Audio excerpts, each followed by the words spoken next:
Hey guys, I'm Elizabeth Newsom and welcome to my booktube channel. Today I'm going to talk about 3 red flags for romantic relationships.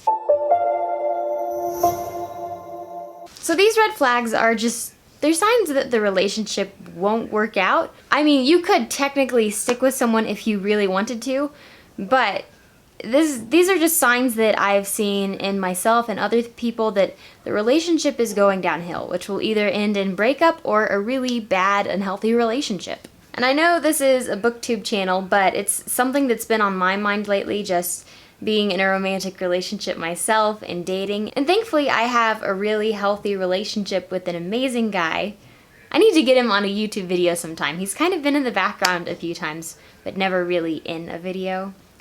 But honestly, in some ways, these are good reminders for me, just ways, like, of course, things to look out for if the relationship is going downhill, but also ways to maintain and keep a healthy relationship and avoid these 3 things. So the first thing that you have to watch out for is missionary dating. So generally in Christian circles, missionary dating is referred to dating someone who's of a different religion when you're a Christian. They call that being unequally yoked, and when you date them in hopes that you'll try to make them more spiritual or convert them to a Christian by dating them. So first of all, I think most people know that that would not work out. But I would also like to extend missionary dating, kind of use it as an umbrella term, and include trying to change that person or them trying to change you. I know people get into a relationship and they just see all these ways that this person could improve themselves or things that this person isn't doing, like maybe your boyfriend or girlfriend isn't being very responsible and they need to get their act together and they need to start making good grades, they need to get a job, and they need to do little habits that's going to make them a healthy, successful adult, but they're not. And so this is where you think that you can come in and change them and fix their problems and make them get a job. And maybe you think that it works. Maybe hypothetically, I say hypothetically, but really this is an actual situation that I've heard of. But let's say you give someone an ultimatum, like either you start cleaning up your grades and get your act together, or I'm going to break up with you. Maybe they start really applying themselves to school and they get their grades up. And so you might think that ultimatums and changing someone in a relationship will work. First of all, ultimatums are really, really unhealthy. Even if short term you get someone to do something, in the beginning of a relationship, you're infatuated with each other, you feel like you need them and you need the relationship and you want to be around them all of the time, but this doesn't last forever. Eventually, even if you get someone to change for a little while, they're probably going to revert back to their old behavior. And so it'll be this constant tug of war of trying to get them to do something or to change themselves or to be someone who they are not. I have a dating policy that I call take it or leave it. So either I take someone and I care for them and I accept them how they are, or I don't date them. So, I mean, of course my boyfriend, and we've talked about this, I have some things that I'd like my boyfriend to do differently, but I don't tell him about that or talk about it because, again, first of all, even if he does change, it might just be temporarily. I kind of want a realistic experience of the habits he has and his personality and who he is right now and how that could be when we're married. If we're married, not when. And then second of all, I don't want him to feel like he has to change himself for me to care about him or accept him, because he's a phenomenal guy and I adore him just how he is.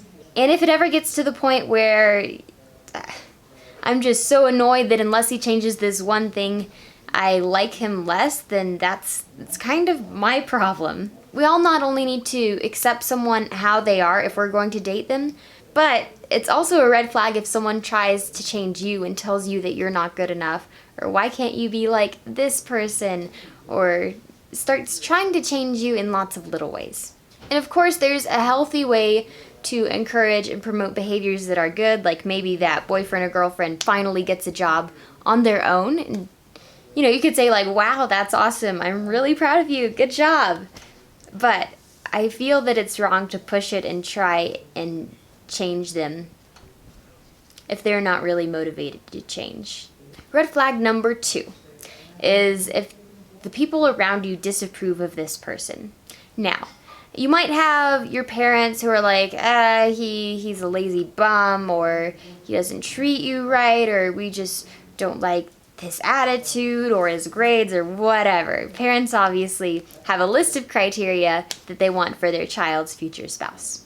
And trust me, I know about that. And maybe you have friends and they're like, he just seems kind of cold and withdrawn, or he like kind of makes fun of people sometimes, or your personalities don't really seem like they're the best for each other, or he's not hanging out with the kind of people that you'd want to hang out with. So maybe you've heard these concerns from friends or family, but you think, I spend way more time with this guy. I know him way better than all of them, and I know that they're wrong because he has this situation in his life that he's struggling with. They don't see how hard he tries to do the right thing and it just doesn't work out, or whatever. And then you start to make excuses for your significant other.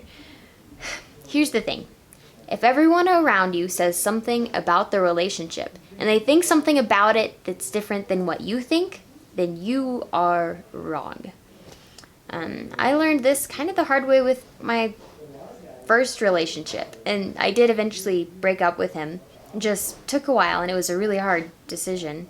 Other people have a lot more insight into your relationship than you do. And why is that? Because sure, you've spent more time with this guy. You know his favorite color, his favorite season, and his birthday. You're emotionally involved in the relationship. You are completely blinded. You are, when it comes to your own relationship, you are dumb and stupid. And Amory, I'm talking to you. Just kidding, just kidding, just kidding. Hold up.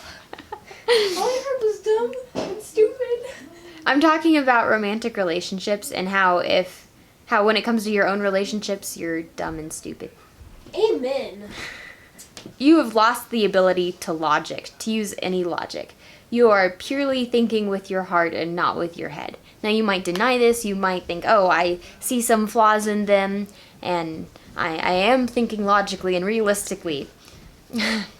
Just know that you're wrong, and that it takes a lot of reliance on a good community and the people around you in order to know if that person is the right person for you. And again, no matter what you're going to say to this, I've seen it happen over and over and over, where they see all the good things in this person and they think that they know better because they've spent more time with this person. You just trust me on this one. You really don't know a lot about that guy. Not as much as everyone else does. Counterintuitive, yes, but also very true. Third and final tip is having sex together. Now, lots and lots of people have sex before they're married. Trust me, I know the statistics. Like, I get that. And I get people still have premarital sex and then get married right after, and then they live happily ever after, right? Again, I've just seen people get sexually involved with someone, and I've never seen it work out well. I've never seen it lead to a healthier, happier relationship. I've never seen it make them happier. And in fact, in some cases, I've seen them starting to, destroying their sex drive, and, they want sex less after they have it than when they never had it before, because the guys... I'm of course talking about girls. The guys that they're having it with, don't love them, and I think that's a big part of the problem of having sex outside of marriage. But maybe you can argue against this and be like, I would only have sex with someone I love, and you can love someone before you're married to them, obviously. Right. Here's the thing. Is that when you're dating, you don't know whether or not you're for sure getting married to that person. You might think, oh, we have this plan to be engaged, and he's planning to engage in another year, a few months, eventually, whatever, but we're going to get married. Here's the thing. No matter your plans, you are not married right now. You don't have that lifelong commitment connecting you and holding you together. And that's what love is. In fact, I wrote a whole book about love being a choice instead of a feeling. And I recently had this school presentation where I talked about waiting to say I love you. And, oh my goodness, you guys will feel so bad for my boyfriend and think that I'm a monster, which is okay. But I opened the presentation with saying, I've never told my boyfriend that I love him, and that's because I don't. And of course, I talked to him about this before, and we both had this agreement to especially not say that we love each other when we're still infatuated with each other, just because when you're infatuated with someone, love is completely selfless, and it's something you choose even if you don't feel like it, and it's really hard to tell if you love someone while you're infatuated with them. But that's a whole other topic that I'd love to talk about sometime. Anyway, during that presentation, I said that I didn't love my boyfriend at that particular time, maybe eventually, because to me, love is a commitment that I want to make every single day for the rest of my life. When I say I love you, I want it to mean I will sacrifice for you, I will care for you, and I will be with you no matter the highs and lows, no matter how upset I am, no matter how good or bad things are. I am yours and you are mine, and we are in this together. And I am going to prioritize your needs above my wants, and I'm going to sacrifice for those if need be. That's what I love you means to me, which is why at this point in time I can't say I love my boyfriend, because we haven't made that lifelong commitment that we're going to stick with each other and be with each other and love and accept each other for every single day for the rest of our lives. So, back to sex. You don't know for sure if you're going to get married, and yet you're still binding yourselves physically and emotionally in this way. So again, what's the big deal? Well, if they really loved you, they'd be thinking ahead for you. They'd be thinking, this person is not mine. This woman might have a husband that's not me one day. This guy might have a wife that's not me one day. And when you have sex with someone before you're married, you're going to regret it. I promise you, you will regret it. Even if you've had sex and you're not married, like I've talked to some people and they've had sex before they're married and they're still not married, and they say, oh, I will never regret that. That's an experience that I will hold close and cherish. But if you have sex before you're married and then you get married to someone, you're going to think of that person. You're going to remember them, and that's going to be something between you and your husband or your wife that you're going to have to work through and deal with. And so if someone chooses to have sex with you before you're married, they don't love you, because they are putting what they want over what you need. And what you need is a healthy long-term relationship with whatever husband or wife that you're going to marry in the future. And instead of thinking of that and realizing that it might not be them, they're choosing to be selfish and do what feels good and what they want in the moment. And I know that sounds harsh. And I know a lot of these views, like waiting to say I love you, waiting to have sex, I know they're incredibly unpopular. I'm not saying things that I think will make me popular or make people like me. I'm saying things that, to the best of my abilities, I know that are true and that might help someone else out there. And the same goes for you, is that if you're letting yourself have sex with someone before you're married, then you're not really thinking about who they might be married to in the future. Maybe you're thinking it might be you, but here's the thing, it might not be you. And you're tarnishing and hurting that future relationship with the person who's actually going to be their spouse. Like, this is a really heavy topic, and it's kind of hard to talk about sometimes because it sounds really harsh. These are principles that I apply to myself in my relationship, because even if they're not fun all the time, I care deeply about my future husband and about my current boyfriend, and I want what's best for both of us. I want a healthy relationship, whether that's just a dating relationship or whether that extends into marriage. And this is the best way that I know how to pursue that. And again, doing these things are, it's morally a really great idea. Like, adhering to these principles, yes, it's about my morals and the fact that I'm a Christian and I think that things like sleeping together before you're married are wrong. But it's also about being extremely practical. I think it's what's best long-term for me, my boyfriend, and whoever our future spouses may be. With that said, I hope you enjoyed the video. I know, again, heavy topics. I know it sounds kind of harsh, but I hope that you got something from it. Maybe it reassured you, hey, I am on the right track. I do have a healthy relationship. Maybe it helped give you goals for when you are in a relationship, or maybe it made you realize that some things are off with your own relationship.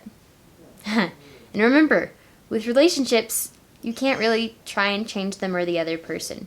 Accept them as they are or stop dating them. But if you did enjoy this video or at least get something out of it, please give it a big thumbs up and subscribe because I post one bookish or life-related video a week. Sometimes it's about books, but sometimes it's just about life and what's kind of on my heart. And as always, I'd love to hear from you guys. Tell me about some red flags that you've seen either in your own relationships or in other people's relationships. Let me know down below, and I'll see you next time. Bye!